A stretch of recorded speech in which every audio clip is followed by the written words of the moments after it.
Are you a full-time creative and want to make content like this?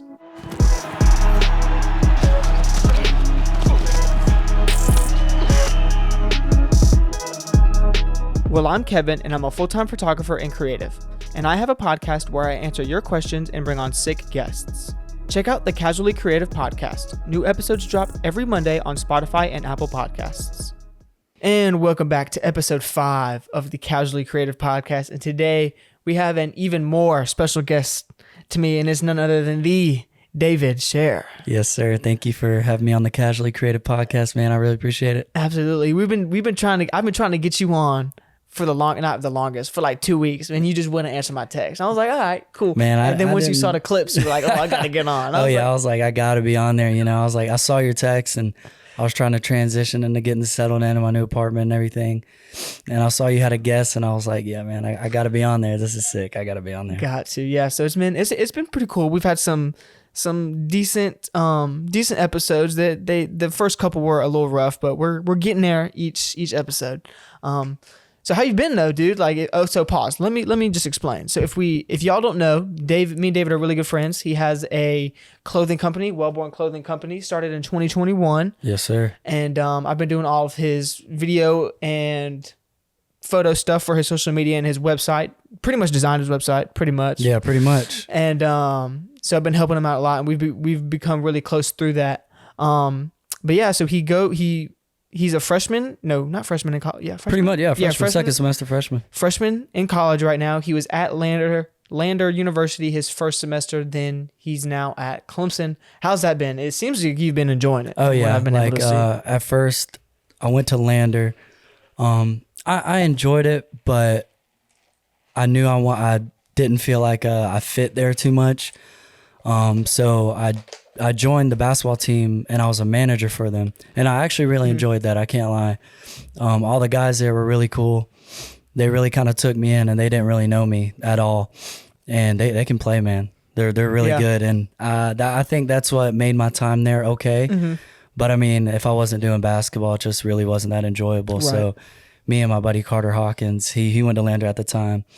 And all we were doing every day was playing the video game, and me going to basketball, you know. I get done with basketball, we're going to go over and play the game, 2K Madden, whatever, you know. So I would say overall it wasn't bad, but I knew I wanted to be somewhere else, you know. I think I was done with basketball.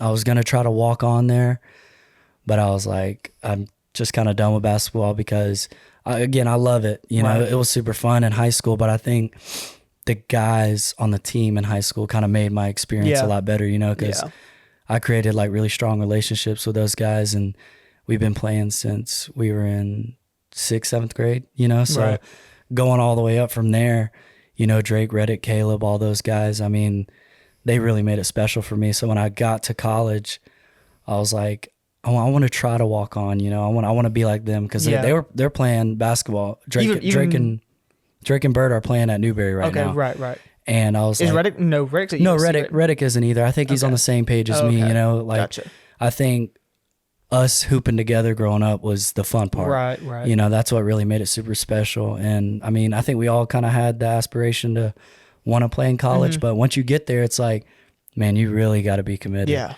It's a whole different world. College basketball is a whole different world. For sure. And I know, so I went to Malden, we went to high school together, and I know the basketball coach at Malden, he doesn't really play, but no, he don't play. But even when you get to college, it's a whole different thing. Oh yeah. McLean kind of like, he put it on us, like if we wanted to play college basketball, I mean, you knew the expectations, but like at the same time you didn't. Right. Cause I mean, he treated us like a college program. Like, I remember hearing some stuff. No. Oh man, he chewed us out from day one, you know. But I think it was good for us at the end of the day, you know. He kind of set us up for.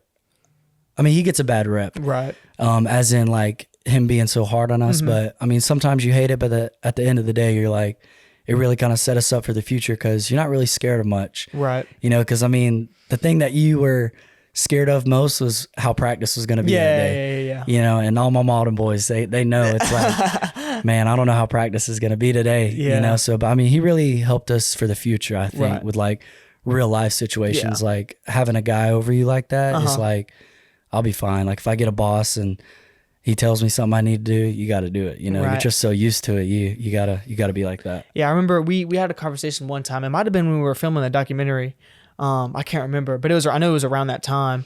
But you were talking about Coach McClain and how he kind of prepares you for like how he is and how he runs the program. He definitely like prepares you for real strict program. I'd say strict as in just the little stuff. Right. You knew to take the little stuff seriously, like practice what you're gonna wear, pregame. No slides, no Crocs, no nothing. You can't wear none of that. Just certain times you knew like don't play with them. Right. You know, that's not what you want to do. Yeah. You know, so but like you said, I mean, the strict program really helped us, I think. I mean, we hated it a lot some days, but like I said, at the end of the day, man, it really did help us. Right. Yeah, but going back to the college thing, it seems, from what I know, it seems like you're definitely having a lot more fun at Clemson than you were at Lander. Yeah. So I feel like that's definitely an important part, especially your college years. Like you're young. Yeah. You don't want to like no hate on Greenwood, South Carolina. But No, you're right. I mean, little hate on Greenwood. South Carolina. Greenwood. I mean, my sister went to Lander, and I was like, I think I'll enjoy it. You know, she enjoyed her time. But when I got down there, I was like, I don't think it's really me. Yeah, it's all country you know, boys and I'm you know, nothing against country boys. I mean, I wear my boots now. I got some boots. Yeah, you know? got to. I was raised in the country a little bit, but I think I have a good bit of buddies in Clemson, and I was like, I kind of want to venture away from the sports a little bit and try to live life a little bit, you know, have fun, enjoy my time, kind of figure out what I want to do when I get older. Yeah. You know, so that's why. Man. So kind of tell us, we'll just get kind of started into like how you got started with Wellborn. I know you started in 2021, but the idea came in 2020 during quarantine. Is that right? Yeah, I'd say so. Not Wellborn, but the business idea. Right, okay. It really came in quarantine. Like I said, I was never really with the clothing, you know, and, but like I said, in quarantine, I was trying to find a way to make some money or try to be different and create something for myself at an early age so I can learn and start through the early stages of being an entrepreneur and figure out like what this type of life is about. And I'm not there yet, obviously, but I feel like me getting that head start and trying to learn as much as I can right now, that was the main part for me, is trying to figure out how it works and just learning, like I said in the documentary, learning as much as possible. Right. You know, and I'm still learning a whole lot. Like I said, I'm not there at all, but that's the fun part. You know, I'm not looking for the end goal of me making a whole lot of money with it, you know, just going through it. And like I said in the documentary, and creating relationships with the people, that's a lot more fun. Yeah, I definitely agree. And so, I remember when you started it, it was just kind of started like out of the blue. Like it came out with this sweatshirt. Yeah. I didn't even buy it. I stole this from him. I stole it from him. Yeah, I know. But he made like 12. And I was like, I saw it, and you didn't even have did you even have a page for it? No, I mean, so when I got the sweatshirts, I just started a page and I took pictures on my iPhone. I remember that. I got my mom to take a picture of me in the driveway. I was like, I was just so excited. I didn't know how to plan it accordingly for a drop. Right. I just got so excited. I was like, man, yeah. You still are that way, low key. Yeah, I am. I get that way. I get excited, you know? And so I was like, Ma, take some pictures on my phone so I can post it, get it out there. Mm-hmm. And I was like, I don't know how this is going to go. I think a lot of people might judge me. You know, this might be a little cliche, a little corny, but it did really well. Like my mom said in the documentary, it went really well. It sold out pretty quick, right? Yeah. A lot of people hit me up. I was like, yo, that's pretty dope. I want to get one. I was like, no way. You actually want one? You know, so that kind of, it struck me in a good way. I was like, this is really cool. Yeah. You know, selling those first 12, I was like, this is what I want to do. You know, this is really cool to me. So, yeah. So you started selling them. Well, so you had that first drop, and then you came out with another drop. Was that the white t-shirts or something like that? Yeah, it was like so the first drop was the gray with the Columbia blue, like with the blue right there with the clothing co. Oh, then that was the first hoodies, and then I came out with that when you first did my. So this wasn't the first one. No. Okay, that's what. That was the first photo shoot I did. Right. And I felt like I kind of rushed into designs and everything because I was just so eager. Right. Because I was like, it's sold out, and I was like, man, I want to keep doing it. And again, I have trouble with that still, you know, obviously. But I was like, yeah, I need to get this out. I want to keep posting it, keep dropping it, you know. So That was my second drop when you did my first real photo shoot. Yeah, so that was sick to me, seeing the real photos. I was like, this is a lot better than an iPhone photo. So that's really how we became like really closer too. Oh, yeah. I mean, at that point we knew each other from high school, and I think I had done basketball stuff at that point. Yeah, Is yeah. that right? So I mean, we definitely like knew each other. Oh yeah. And from football and from basketball season. But then once we started doing that, we got like super close. And I did a bunch of photo shoots. And then eventually Jay got a camera. Your brother Jay got a camera and started doing a little bit of stuff too. But then you would hit me up and we would go do some stuff. Oh yeah. So then I obviously came up with the idea of the documentary, and we'll kind of jump into that a little bit. Oh yeah. So quick backstory. So when was this? When did I come up with the idea for this? I think I came up with this like December of late 2021. Okay. And I knew I wanted to do something like long form. But I didn't know like what, like I knew I wanted to do something with you long form, like a documentary type thing, but I didn't know how I was going to do it. And I remember texting you like, hey, I want to do that. No. Yeah, you hit me with a text. It was like, definitely late.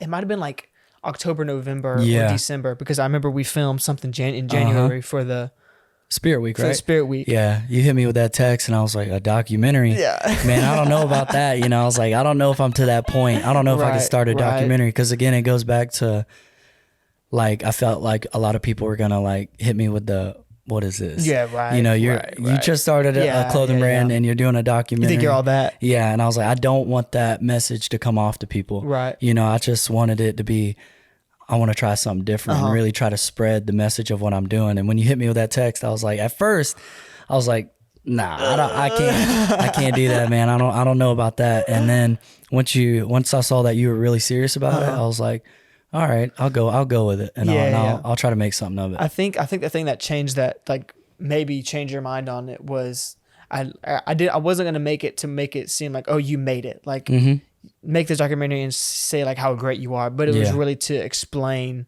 like what the message. Yeah, the backstory, the most important part, you know, and that was really important to me, and I appreciate you coming to me about it. You know, it really kind of changed directions in my brand. I think it was like, all right, I really want to take this seriously, you know? So I appreciate that. Dude, every time I go back and watch, well, I haven't watched it in a little bit, but I'll go back and look at clips or something, and just like the songs I'll listen to, like the songs, there's a lot of J. Cole songs, and then just the other instrumentals that are in there. Every time I listen to the songs, it just brings back like really good memories of when we were like filming and stuff like that. Man, that was like the best 6 months ever. It was, bro. Like just trusting that whole process. A lot of people didn't see a lot of the background. I mean, it was tough. Yeah. You know, we spent a long time filming, and it was really all you. Yeah. You know, like the work you put in for that documentary was crazy. Yeah.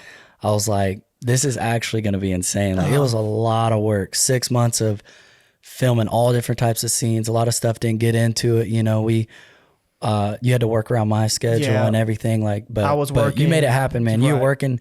He would be staying up late at night, sending me clips. And, yo, is this good? Is this good? I'm like, dude, you're the wizard behind all this. You know, you know what's good and what's not. So I just let you do your magic, and I was just there for you, and you were there for me, and it turned out real well. Yeah, it was super sick. We said it was 6 months, but it was from the 6 months of the first thing we filmed. To the last thing. There was one thing we started filming in like January. And then we didn't start filming back again until like March. So there was like there was a little gap. I forgot about that. Because I didn't get this camera right here. And that's why I didn't want to film it on like a Nikon. Yeah. So, no, I feel you. So then once I got that in like March, like early March, that's when we really started picking it up. And I remember that first thing we filmed in your house, which was... That was after Spirit Week, right? Yeah, that was so we did the Spirit Week thing at your house, the interview at your house, and then the first thing I think it might have been the first thing I ever filmed with that was the when we went to the fishing place, your aunt's like place and fished, and then we did some other stuff like outside of the house and stuff like that. So, it was super dope. A lot of people don't understand like what all went into that. No, not at all. Like it just looks like a smooth, clean document. And it is. Don't get me wrong. But man, like the work you put into it was overlooked, I think. And I really wanted to give that out and give all the thanks to you because again, I know I keep being repetitive, but the work you put in to it, man, it was insane. It was super, insane. it was definitely I would say it was the most rewarding project I've ever done. Dude, the coolest thing to me was the day of the release. The countdown. Dude, man, that bro, was sick. It was so wild. I was like, so me and your mom made a bet, and we're like, I don't think it's gonna get over 1,000 views. Yeah. Like, I really don't think. Uh-huh.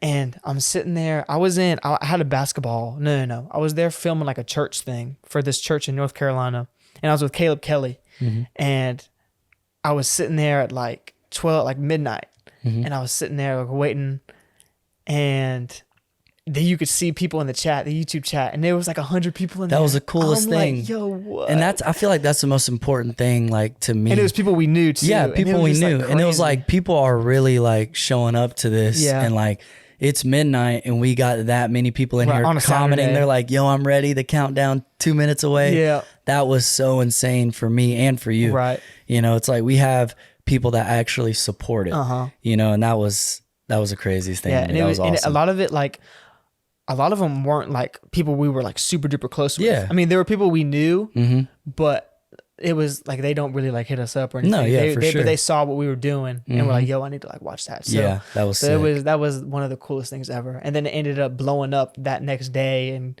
getting 1,000 views in a day. Now it's at like 2.1. Yeah. So it did a lot better than I thought. You know, it did low-key too. It definitely did a lot better. Yeah, so the support is really cool. I didn't think it was going to do 1,000 at all. But your mom told me it was going to do like 2,000. Oh yeah, you know my mom is going to be biased. She's like, oh yeah, it's going to do it. It's going to do it. And you know me what? Taco Bell? She was like, yeah. I need to buy her Taco Bell, man. Yeah, you still haven't got it, man? Not at all. She gonna get you for that one. Miss Kelly don't play. If y'all know Miss Kelly, she don't play. She gonna get her Taco Bell. But so the funniest thing about that, filming that documentary, was the time we filmed her. You I wasn't there. You weren't there. No, you filmed her. Dude, and I wasn't there. She put on this. Okay, so if y'all know Miss Kelly, like, you know she's wild, and if you know Miss Kelly and you watch that documentary, she put on a whole like performance. Yeah, no, like, she was did. not herself. Yeah, y'all don't.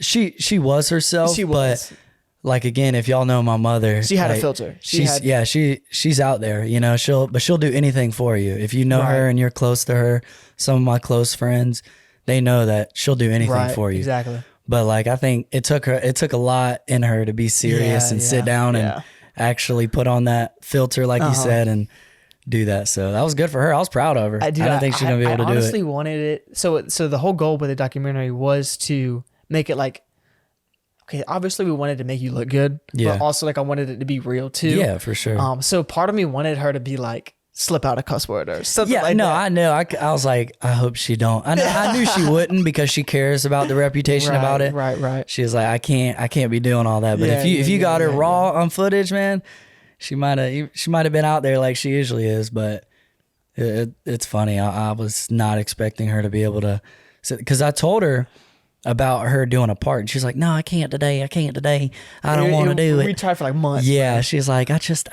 took my bath. I don't want to do it. I'm like, come on, Ma, you know, like.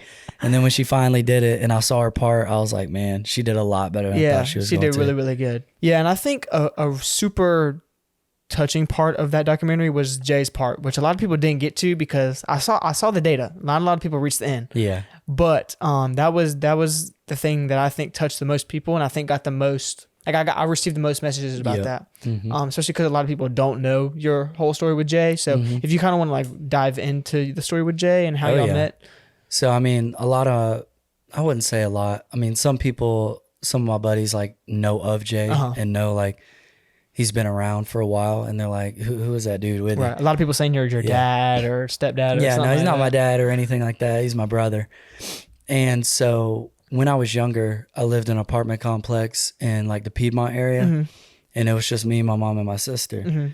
And I didn't have really anybody to take care of me when my mom was at work or when my sister was gone. And so I'd be playing by myself throughout the apartment complex. I mean, I had some friends there, you know, but no like older role model to kind of take me in and take care of me. So I, like, as I said in the documentary, I would have this football and I'd walk outside and I'd just be throwing it up to myself in the air, like over and over by myself, because like a lot of times people would be inside. I was always outside. And so Jay and a couple of his cousins were on the balcony one day. they're like, yo, throw me the football. And I was like, who is this? And I was like, all right. I mean, did he have dreads back then? no, he didn't. No, he didn't. For a while he had dreads. Yeah, he did, but that was when he was in high school. Completely Yeah, different person, bro. But yeah, he that's when he was all, I wouldn't say thugged out, but you know, Right. that was old Jay. And you know, he had all of them had the grills, and you know, they were cool people though. Right. I was like, yo, throw the football up grills. to me. Oh yeah, I could not they were imagine Jay with blinged grills. out, and I was like, throw the football up to me. I was like, all right. I threw it up to him, and they'd throw it back and forth with me over and over, and it'd be like that. So I'd walk outside the next day. I'd go up in front of his balcony, and I'm like, I don't know how to approach these guys, you know, so I'm gonna just fling it right in front of where their door was on their balcony. So I'll fling it up, and they'd see it. They're like, all right. So they come outside and they throw it with me more, and then they come down and play football with us because we play a lot of like backyard football out there. And they came and started playing with me, and he had all of his cousins, like I said, Donovan, Omar, and a bunch of other guys. And from then on, they just kind of took me in. And they did everything with me. That they taught me how to play basketball. They took me out to all the street courts. They really raised me. And I don't know why they took the time and did that, but I'm like truly thankful for it.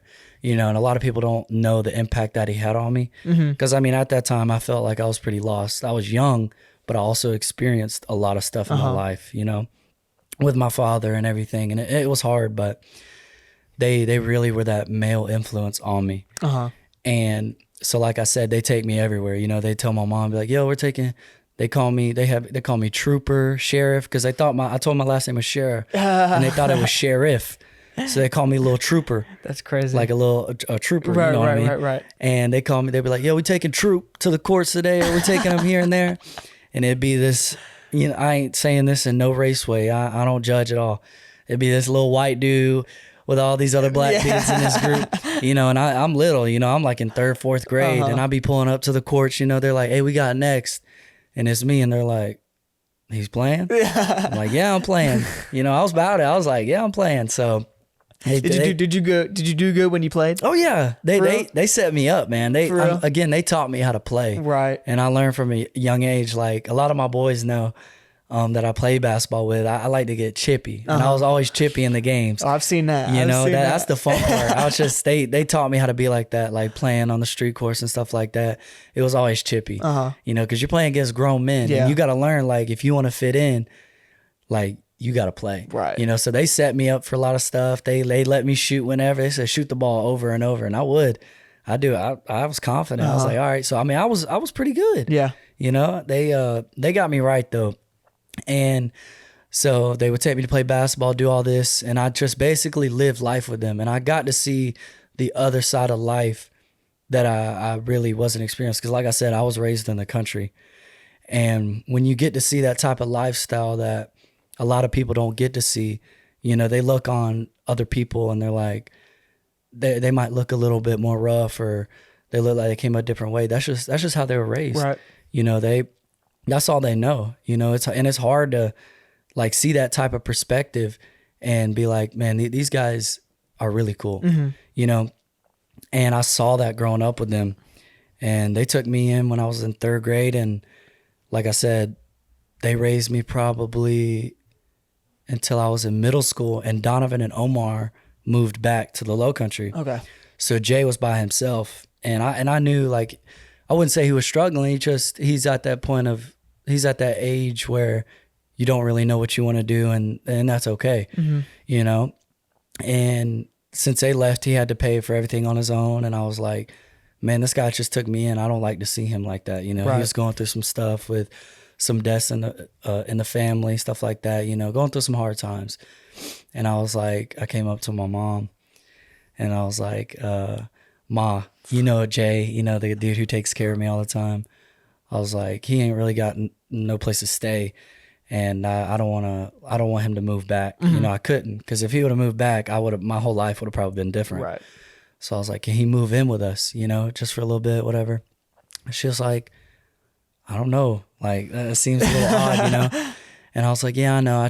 I need him around, you know? And I felt like God put him in my life for a reason. Definitely. And so he moved in with us. And from that day forward, I couldn't let him leave. I was like, I mean, I know you want to venture off and do whatever you want to do, but I was like, you got to be a part of my life for until I get to a certain age. You know, I was like, you got to be there for me. I'll be there for you. And he's, I mean, we're like that. Right. You know, like I do anything for him, he do anything for me. And like I said, he took me in and was the biggest influence on me ever. And a lot of people don't know that. Right. You know, that I went through a lot of stuff with him when I was younger. You know, like I said earlier, like you get to see how they live, and like it's a different type of lifestyle because they're from like the rougher part of the lower state. Mm-hmm. And once you see that type of lifestyle, you're like, life is a lot different for different people. Yeah. You know, it's not all glitz and glamour for some people. You know, and once you get to experience that, it changes. Like with Wellborn, it changed my perspective on a lot of stuff. I was like, you know, life is going to be a lot different than I think it's going to be. You know, because they, like, again, like I said, they were a lot older than me. Right. So I was super young, hanging with a bunch of grown men. Right. And again, I don't know why they did it, but I don't know if God thought I was in their life for a certain reason, but it just worked out real well. And I still keep in touch with Donovan and Omar and all them, and they're family, you know, and I couldn't see it any different way, you know? Yeah. So I think that the biggest thing I took away from the stories your mom told me and stuff you've told me about how you like grew up and your like everything with your dad and all that stuff is like never judge a person by just the way you think they are. Yeah, and for sure. even with Jay, like we've talked about this before I like really knew you, like in middle school, I thought you were like a dickhead. Like you just look like a douche. No, yeah, I feel you. And then it wasn't until I got to know you that like I saw like who you actually are. Yeah. So I think that was the biggest thing, that besides like forget all the things we made, getting to know you through that was like the best part of the whole thing. Oh yeah, for sure. You as well. Yeah. And it was just so eye opening. And like you said, like you never know. So at least for me, like sometimes everyone can get this way. Like you look at life and something may not go your way, and then you realize that you have it so much better than compared to other people. Yeah, and that's what my mom and Jay really taught me at such a young age. And like you said, a lot of people live life a lot different than you. Which is crazy because I know y'all didn't have that. Not like, you know, it wasn't the most ideal situations. No, for yeah, y'all it was a pretty rough situation. Like, my mom, like all credit to my mom, like she did everything for us. Like she sacrificed so much stuff just so me and my sister could live a good life. You know, and once you see that at such a young age with her dealing with my father and stuff like that, you grow up quick. You know, because you're living real life situations like that make you age quick. Right. And she was just always on me, and I wouldn't say it annoyed me, but it was like she was just always harping on me. But I realized like she's doing it for a reason. You know, she cares about us, and her and my grandma, like those are probably the two strongest women I know in my life. And we went through a lot of rough stuff, my sister too. And like I said, it just really shaped us and helped me when I get into situations. No, don't judge these people. You know, like, I mean, a lot of my friends know I'll crack on them, and I'll crack jokes. Like I'll be a goofy person, you know, but at the end of the day, I'll do anything for them. And like, if you're in my tight circle, I'm gonna do anything for you. At the end of the day, you know, I can joke, I can be goofy. That's just how I am.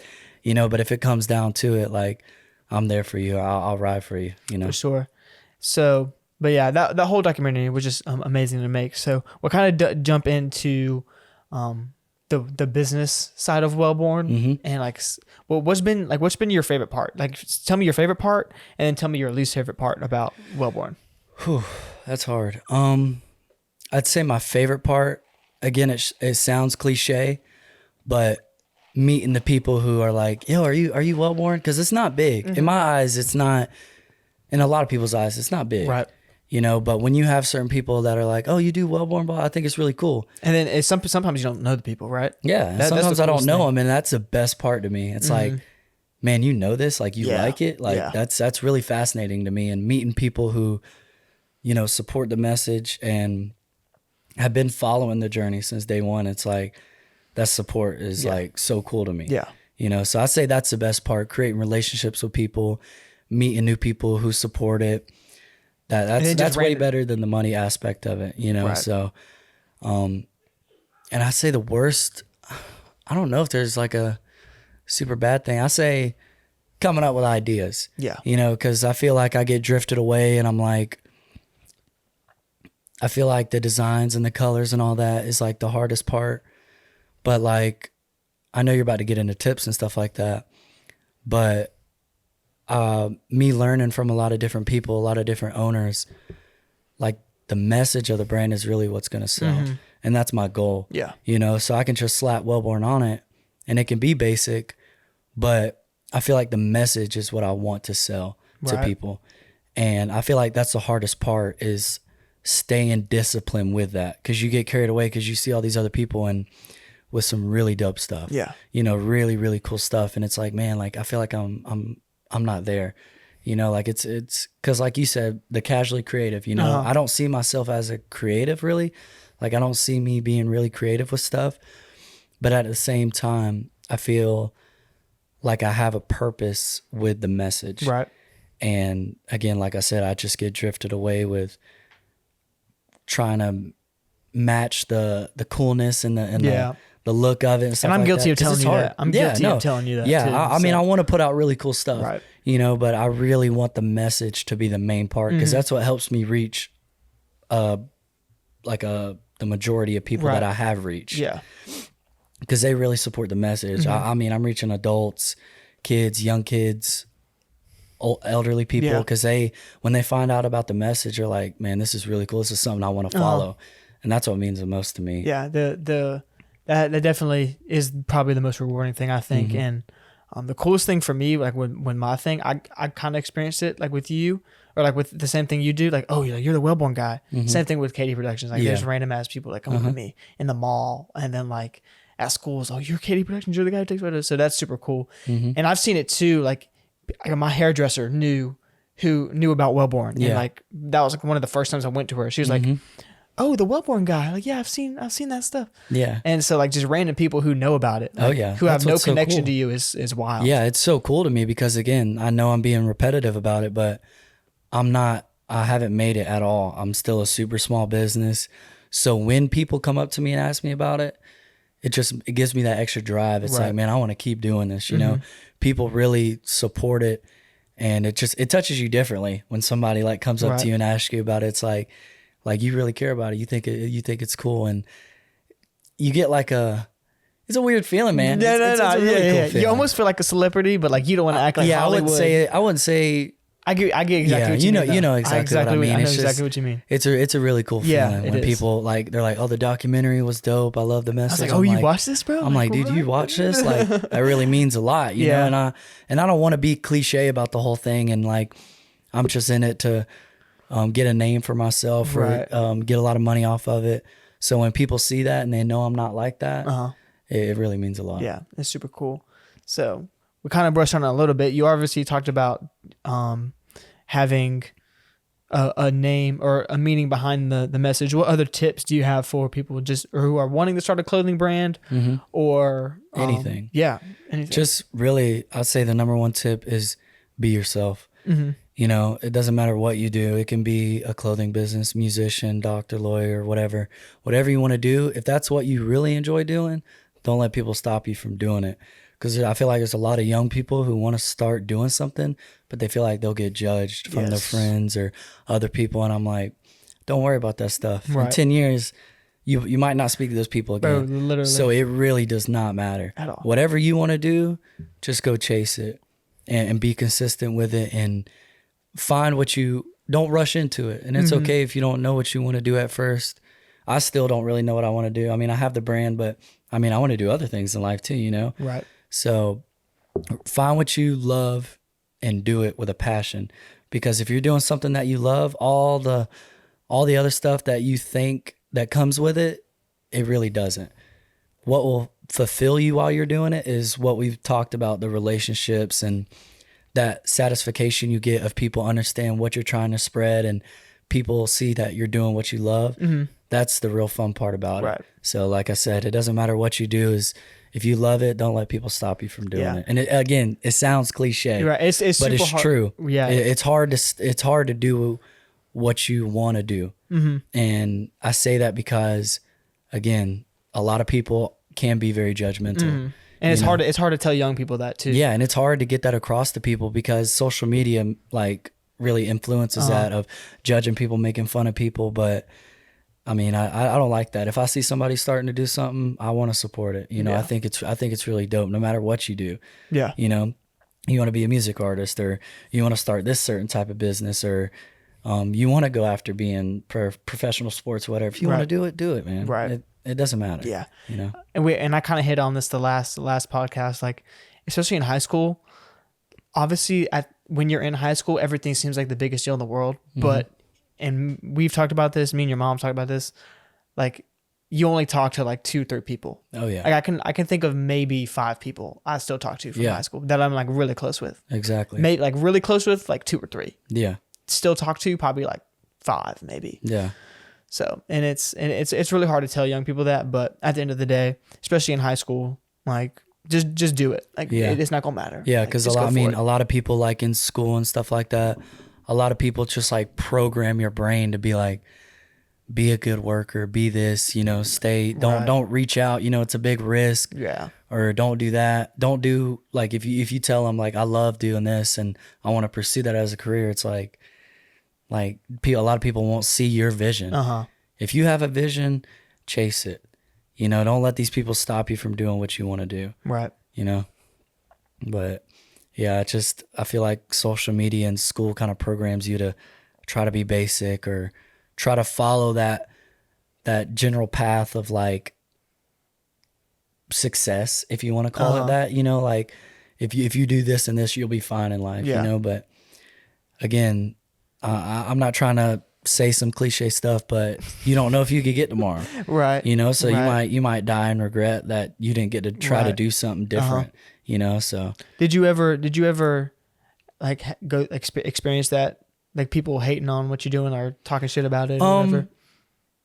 I mean, people probably do. I haven't had people really diss me about it or anything, but I'm more than sure people do, and that's fine. You know, I understand people are gonna have their opinions. It doesn't really bother me, but I haven't really got much hate. I don't think. A lot of people say some supportive stuff. I mean, they might just be saying it. Yeah. You know, and then they go behind my back and they're like, yeah, it's all corny, whatever. And that's okay. But I mean, there are people who truly support it, so that's really all that matters to me. Right. All right. So one thing I want to start doing with all the guests, I forgot to do it with the last guest, but with it being casually creative, and I'm like always inspired by people.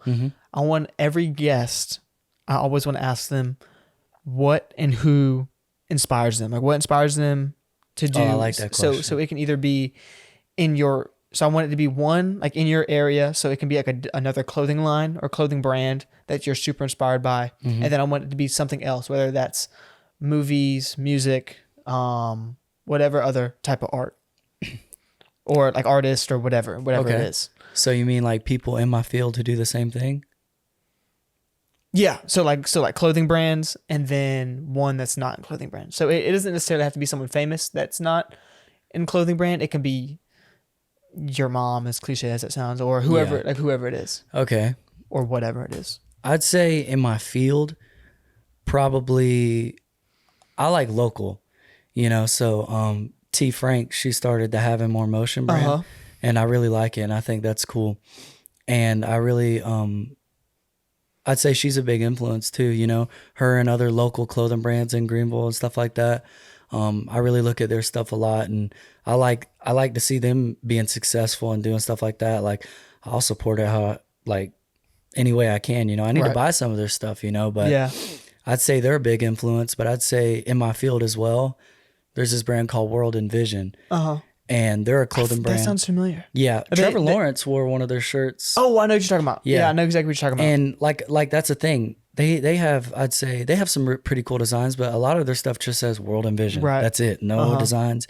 And they really express getting the message out. They're like, we just don't worry about getting all the flashy designs and all that, because it'll oversaturate your brand and stuff like that. And they help me really focus on get your message out, get people to buy the message instead of the clothing. So they really motivate me to continue going. And I watch a lot of their stuff. I watch their podcast. Their podcast is really neat. They have like this warehouse area where That's sick. they have all their stuff in the background, like big old logos and stuff. And I want to get like that one day. They really inspire me. So I say in my field, those are the people that really inspire me the most. And like you said, as cliche as it sounds, I say my mother. Yeah. You know, it's a basic answer, but I mean, you got to find a why in what you're doing. Right. And I feel like my mother pushes me the most. And just because of what we've been through together, I want to like be able to give her the world one day. Right. So that really, that's the strongest motivator for me, you know? And I mean, there's other like celebrities that are like, you know, that can be an influence, but I think the realest influence is my mother and my family. Right. You know, Jay, grandma, all those, my sister, that's the real motivator, you know? And if you struggle on like whatever you want to do and you don't know why you want to do it, find your why, you know? And a lot of people will tell you that and you're like, well, again, it sounds cliche. I don't know, like, what's my why? If you find your why and you find a reason why you want to do it, it'll change your whole perspective on everything. You're like, I really have a reason for why I'm doing this. Right. And it'll make your work ethic a lot different. You know, like whatever you do in life, you'll be like, I'm doing it for a reason. Yeah. So I'd say my mother, she pushes me the most for sure. Man, David, you're so kind, man. Yeah. Such a sweet young boy. Don't boost my head. Man. I ain't trying to be like that. I'm just trying to be real. And I feel like that's hard to find, you know, in this day and age with social media and everything, it's hard to find realness, you know, and I try to be as real as I can. You know, again, like I said, I can put on this goofy persona and a lot of people know me as a jokester or whatever. But at the end of the day, I try to be as real as I can, you know, and whatever I'm doing, you know, like, again, going back to treating people with respect and kindness. Like, I don't know if we're running out of time, but I want to tell this story. You're good. There was this kid, it's a little off topic, but there was this kid in middle school by the name of John Sibley. And you probably don't know him at all. Where did he go? He went to Malden. He went to Malden Middle with me in Malden High School. And in 6th grade, I got to a point to where I was like, he was in my homeroom, right? And I cracked on him a little too much. Like, we were joking, and I'd say I was a little too harsh with it. And I realized, like, I don't know what he goes through at home. You know, I might be joking on him a little too hard, you know? And then one day, I'm not trying to spread his personal information, but he like went to the administrator of our grade and was like, there's these kids who have been picking on me and who've been saying some pretty mean stuff to me. And like, it just makes me feel a different way, you know?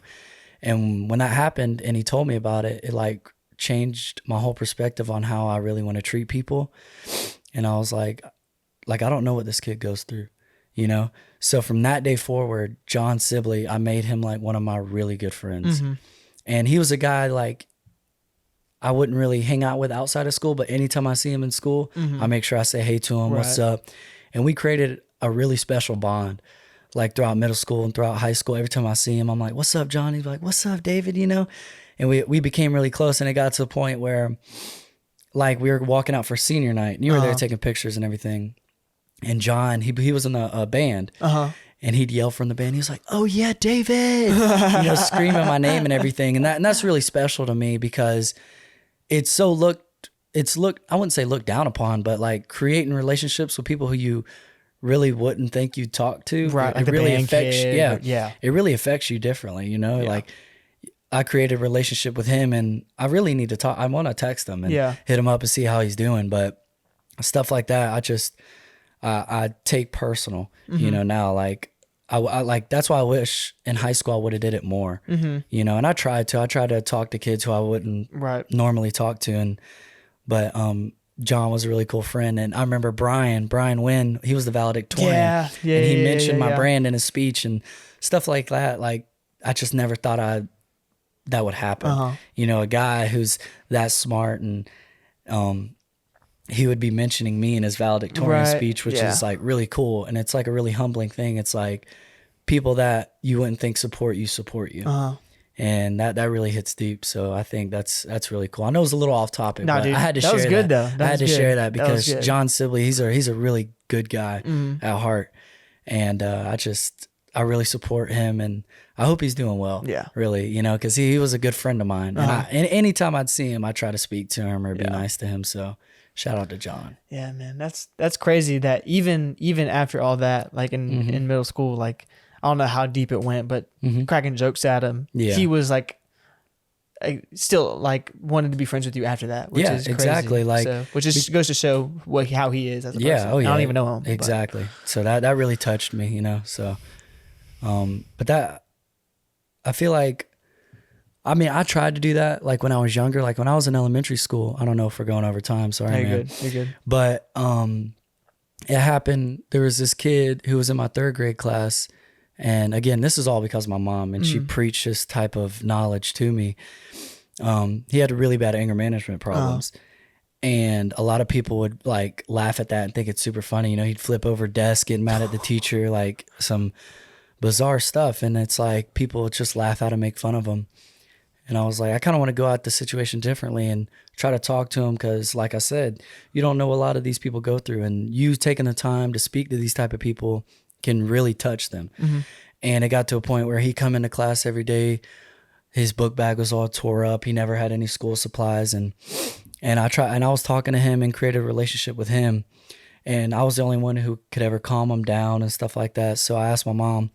I got him a new book bag with a bunch of school supplies in it. Well, my mom got it because I had no money when I was in 3rd grade. Right. But she got it for him. I gave it to him, and that you could tell that really touched him. And I feel like that helped me at a young age. Again, don't, like you said earlier, don't judge a book by its cover because you don't know what those people go through. Right. And that happened in 5th grade again with this kid who was I say more challenged than us, you know, different learning speed, stuff like that. And a lot of people would pick on him for that. This kid named Joshua, and he'd come to the school with the same outfit, and he had some busted up shoes, and people would make fun of him at a young age. And I never was like that. I would never make fun of people with, like truly make fun of people with what they wear. You know, again, like I said, I'm a jokester. I'll crack at my friends, but I would never take it that deep. Right. And so I remember I got him, or my mom did again, got him a pair of shoes and some new socks, and I took it to him. And I still got all these pictures. I took a picture with him with his new shoes and created a relationship with him too. And my 4th grade teacher loved that. And so I think a lot of people saw me doing that at a young age. And I feel like that's how I want to be when I grow up too. Just continue being that way. For sure. Just trying to treat people good. Yeah. Man, that's so crazy. Like, especially knowing that just goes to show why I love like your family and your mom so much, is how like selfless y'all are, especially knowing what all y'all went through around that time. And then you're out here like your mom's out here buying kids like new backpacks and shoes and all that like stuff. We could barely take care of ourselves. Oh, actually, I do remember that story. Your mom told me the story about the shoes. I remember that now. Yep. Like we could barely take care of ourselves. It was like a pair of Nikes, right? Yeah, it was a nice pair of shoes. It was a nice pair of shoes. And like I said, we could barely take care of ourselves at the time, but she would do anything for me, my sister, anybody else. She's the most selfless person I've ever met in my life. And a lot of people don't have that in their lives. They don't have a lot of role models like that. And I was blessed to have a mother like that. So that really helped me out. And what she's done for us, I mean, I know I keep speaking about it, but I mean, we're talking about what means most to us, you know, so she really means a lot to me. For sure, man. Well, I really enjoyed having you on for the podcast. It's been a blast. I need to get you on more, man. Oh yeah, I would love to be on it. I'm really in a couple months or something. I'm proud of you. Yeah, I would definitely do that. But I'm proud of you, and I want to end it off by saying like I'm proud of you and what you're doing with the media content, because you went off in your own lane and was like, I'm gonna do this, and I'm gonna make of it how I think I'm gonna be able to do it. And I just seeing your progression from day one was insane. Yeah. And it was like, he really made a way for himself. And I'm really proud of you for that. And then I want you to keep doing that. Like with the podcast thing, I know you were iffy at first. Cause a lot of people you were the first one I told. Yeah, a lot of people will be like, it's a tough watch, blah, blah, blah. But for you pursuing it and not really caring what people think, that's the most important part. Yeah. So I want you to keep continuing to do it, and I'm proud of you, man. I appreciate it, man. I love you, David. Yes, sir. I love you too, man. Well, with that being said, thank you for watching episode 5 of the Casually Creative Podcast. Can you hold up, Dave? Give us a voice memo. What you mean? Just do the announcer one. Everybody wants me to do the little announcer, like the football. You got to, bro. Please. Oh man, Kevin, I was expecting Kevin to have this little, you should have like a little voice board where you tap and it's like, thank you for tuning in to Casually Creative Podcast.